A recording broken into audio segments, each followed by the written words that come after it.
Sabi ko isa lang, dalawa, naging tatlo, apat, lima, anim pa nga.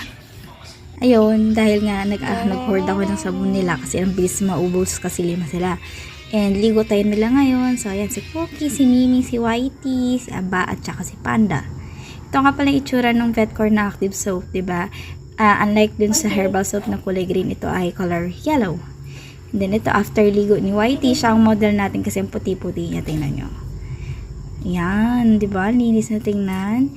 And tingnan nyo yung, ano nila, yung fleece niya. Nilagay ko talaga dyan para makita nyo na patay talaga sila kapag nandun sila sa sabon or nasabunan sila.